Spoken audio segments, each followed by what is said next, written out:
Hello, today's lesson is going to talk about the quotient or division law of exponents. And when we use this, we're trying to simplify an expression that contains exponents. So here's some important concepts to know before we begin. If we have 24 over 3, it means 24 divided by 3.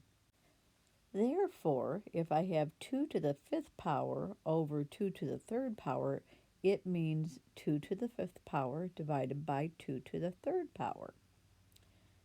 Any number divided by 1 equals the number we started with. So 6 divided by 1 would be 6. This applies to variables. If we had x divided by 1, that answer would be x, whatever that number is. Also applies to negatives. Negative 4 divided by 1 would be negative 4. And if we had 2 times 2 divided by 1, we could write that as 2 times 2. Or we could also, if we wanted to, simplify it further to 4. Finally, before we begin, any number divided by itself equals 1. If we have 8 divided by 8, that's the same thing as 1. Our preferential way to write division, using the fraction bar now, is 5 divided by 5, and that is also 1. So it stands to reason, if we're given exactly the same thing, in this case 3 to the 2nd power divided by 3 to the 2nd power, a number divided by itself, that is going to be 1. Now, that might look a little bit uncomfortable, but if we thought about what 3 to the 2nd power is, it's 9. And that would also be written as 9 over 9. Now, it might be a little bit more clear that 9 divided by 9 is 1. So we're going to use these concepts throughout this lesson. When an expression written in exponential notation is divided by another expression written in exponential notation with the same base, we can use a rule. So let's show the proof of that rule by writing the expression in expanded or factored form. So we're going to start with the top number, and we're going to expand 2 times 2 times 2 times 2 times 2. And here's the division bar. And now we're going to expand 2 to the 3rd power. So that would be 2 times 2 times 2. And I'm going to go ahead and write, so there's no confusion, 1, because 2 divided by 1 would not change that, and another 1. So now if I look at this, if I had 2 times 2 times 2 times 1 times 1, the 1s would not affect what this product is in any way, shape, or form. It turns out that if I look at this, if I just isolate 2 divided by 2, that's 1. 2 divided by 2 is 1. And 2 divided by 2 is 1. And what I have left is 2 to the 2nd power on top, and I have it over 1. Remember, if I'm multiplying 1 times 1 times 1 times whatever's coming next, multiplying by 1 is not going to change the outcome. So if I look at this, and since it's divided by 1, I'm going to choose to write it as 2 to the 2nd power. Anything divided by 1 is the anything we started with. So let's try this again and see what it looks like with a negative number. This is negative 8 to the 8th, negative 8 to the 4th power. So we're going to write negative 8. We're going to expand it, times negative 8, times negative 8, times negative 4 negative 8s. So on the bottom, I have to write that I'm dividing. On the bottom, I see negative 8 to the 1st power. So I'm just going to write negative 8 one time. Now, when I go to simplify this, I see this first negative 8 is being divided by another -8, so that's 1. And as I look at this, it's going to be helpful for me to go ahead and put 1s underneath each one of these. It's not going to affect the meaning of the bottom. If I took 1 times 1 times 1 times -8, I would get -8. So using those 1s in no way, shape, or form affects the outcome or affects the product. But now it helps me understand that I have -8 times -8 times -8 on top, so there's 3 of them, and 1 times 1 times 1 would be 1. And a better way to write that, -8 to the third power divided by 1 would be -8 to the third power.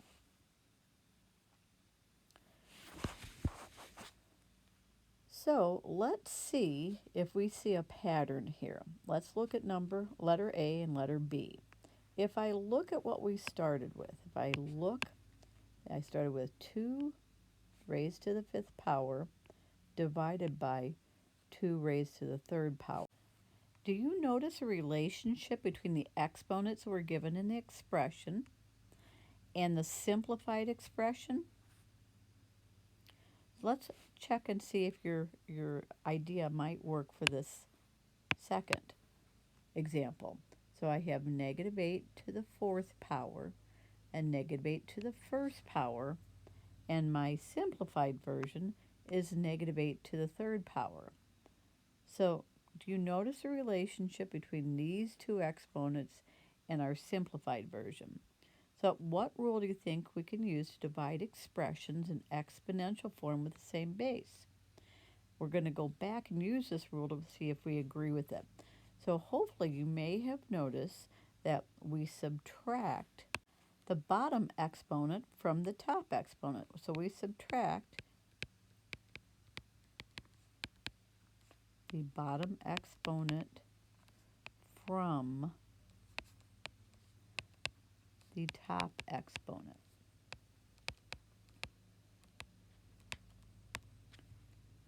So let's see if this works.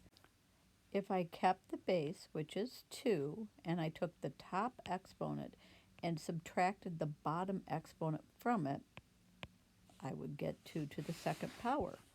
Let's see if this works. And by the way, I just realized I didn't put parentheses on that. So let's correct that.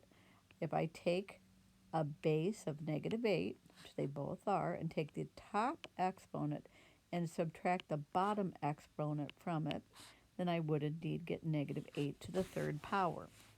So let's put that rule into play. Now let's do the rule first and then go back and prove to make sure this works. Okay, if we started with our rule, in this case, our base is W, and we would take the top exponent and subtract the bottom exponent. And so we think we should have W to the 1st power, or we could write it, we'd prefer to write it as just W. So let's see, using the long or expanded way, if this would work. This would be W times W times W times W times W times W. There should be 6. And now we're going to divide it by W times W times W times W times W, 5 of them. And so again, this would become 1 times 1, which is 1, times 1, which is 1, times 1, which is 1, times 1. So now so far we have a product of 1 times W. And again, we want to realize that we have a 1 underneath it. So W divided by 1 would be W. We can even use it if they give the rule, if they give us division written the old-fashioned way. So to use our rule, we keep the base of 10. We take the first exponent minus the second exponent, and our answer, our simplified version, would be 10 to the 7th power. So now let's see if we can use this in a little bit more complex expressions. So I'm going to ask you to separate these. I can see that I have same bases here, they're both 7, and then same bases here. So we're going to separate them. We're going to write 7 to the 8th power divided by 7 to the 3rd power. And then I see that multiplication dot. So I get 11 divided by, to the 9th power divided by 11 to the 6th power. All we've done is rewritten it. Instead of putting it over one division bar, we've separated it. So to use our rule, we would take 7 to the 8th power minus the 3rd power times 11 to the 9th power minus 6. And our final answer would be 7 to the 5th power times 11 to the 3rd power. And so that's a simplified version. More frequently, they write multiplication side by side. As we move towards high school, we don't often see the dot or the time sign as much. So this still means multiplication, and we would separate our bases of 3 and our bases that have x's and our bases that have y's. So if I look at that, I'd start with the first. I have 3, and the exponent is 4, and since there's division, I'm going to subtract 3. Then I'm going to multiply. I am going to show the times dot so you know it's clearly multiplying. Then I'm going to take the base of x, and the top exponent is 8. It's division again, so I'm going to subtract using our new rule. The bottom exponent on the x is 2. And then I'm going to use times dot again, so you understand this is all being multiplied.